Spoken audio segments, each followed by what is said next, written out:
Let's look at a positive situation. What about the Falcons? Because obviously the Falcons, the sky was falling week 1. Well, then they get an incredible win week 2. Offense looks completely different, Jori. Like this was a reimagining of what the Falcons were going to look like week 2 after what we saw in week 1.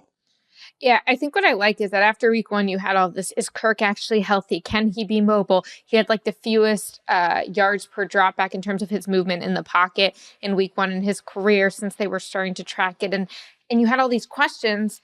And then you go to week 2 and it's like, oh, okay, he can move. He can do play action. He can get out of the pocket. He's going to be fine. Bijan Robinson is really, really talented. He's got different receivers. He's getting involved. Drake London made a great play on the end, which, by the way, like on that game-winning touchdown, I guess they had to steal it with the interception. Drake London kind of was like, I think I know what Darius Slay is expecting me to do because of my tendencies, and so I'm going to do the opposite. So there's some mental games being played there too. And I think when I look at it, I was in Philadelphia for that game, and I was not thinking during that game at any point, oh, is Michael Penix Jr. going to be playing this season? And that's really what the Falcons should want. Obviously, that's not the be-all, end-all. They want to go deep into the playoffs. But I think that part of this was establishing Kirk as a quarterback early in the season, and so you don't have to deal with that controversy. And Michael Penix, to his credit, I talked to him in the locker room, great dude, and was like super happy for all of them. I think that the other thing that was super interesting to me is, I don't know if you guys saw the clip that C-Rob tweeted out from the Manning cast when Matt Ryan was talking about how when he would switch teams, the 2-minute drill was one of his favorite things because the 2-minute drill is like fairly consistent no matter what scheme you're in. Staple plays, you know what you're doing. And so for Kirk Cousins to be able to say like, hey, this is not something scheme dependent that I'm learning for the first year. I'm going to go into autopilot on this drive. But I do think that the Falcons really have a belief level in him that they did not have before Monday night. The downside, they have the Kansas City Chiefs coming this week, so we'll see what that does for them. I think you guys would be way too positive on the Falcons coming out of week 2. Because come on. If Saquon Barkley catches that pass, what conversation are we having about the Falcons? We're having a conversation that they've scored exactly 2 touchdowns in 2 weeks. Now, obviously, Kirk gets the second chance, does a lot with it. But like you said, Jori, like, that's 2 minutes, really. Finally, I felt a little bit comfortable and let it fly a little bit. But NFL games come down to that all the time. So being able to execute that matters. It does. It absolutely does. And they could springboard this to something better, but you can't run the 2-minute drill all the time. Like in their functional drive-to-drive offense, they were pretty bad until the end of that game. And look, I have to write a game story that pops up on yahoo.com immediately after the game is done.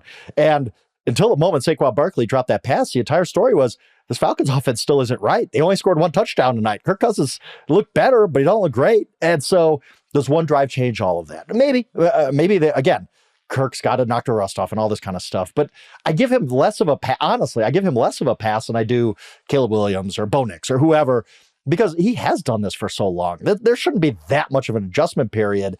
I get the injury, I get the age. I'm still a little concerned about the Falcons reaching the levels we thought they could reach. Now, they needed that win so bad. 1-1 is so much better than 0-2. But I'm still not on this train of the Falcons have figured it all out. I think they had one good drive. And again, maybe that's momentum, but there's still a lot of work to do in Atlanta, because I'm looking at the first 59 minutes of that game saying they really were not good.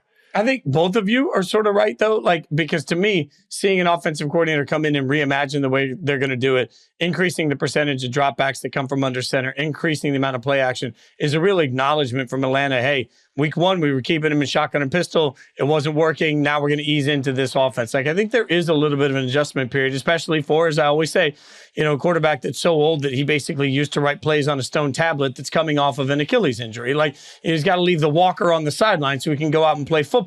There is some element of all of this that I think gives there's a little bit of grace. I think both of you are right, even though both of you are also wrong. How do you like that? Yeah, wow. Okay, I don't even know how to react to that. I'm really interested, Frank, in you saying that the Falcons didn't play well, because I think that they didn't look like a finished product. Yes, 3rd down, 2 of 9, they need to be better. Red zone, 1 of 3, and obviously it was only that last play at the end that they got there. That said, they had 385 yards of offense. They were moving the ball well. They were running the ball well, which I think is going to be very sustainable. Yeah, Bijan looked great. I'll give you that.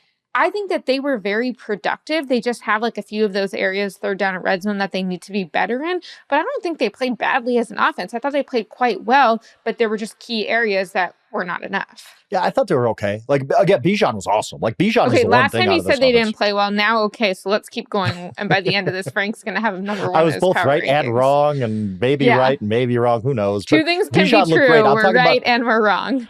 Kirk in the first half had 75 yards passing, and Drake London got the 54 yards at the end because of the last drive, and Kyle Pitts is still 20 yards, and it's all like, okay, well, there's nothing dynamic about this offense yet. Look, they'll probably get better, I assume, but I just want to see more. And like you said, but the team had 184 yards of offense in the first half, so Kirk wasn't passing a lot, but they were moving, and I'm okay with that. Bijan was great. Bijan's really good. I don't care how they get the yards if they get them.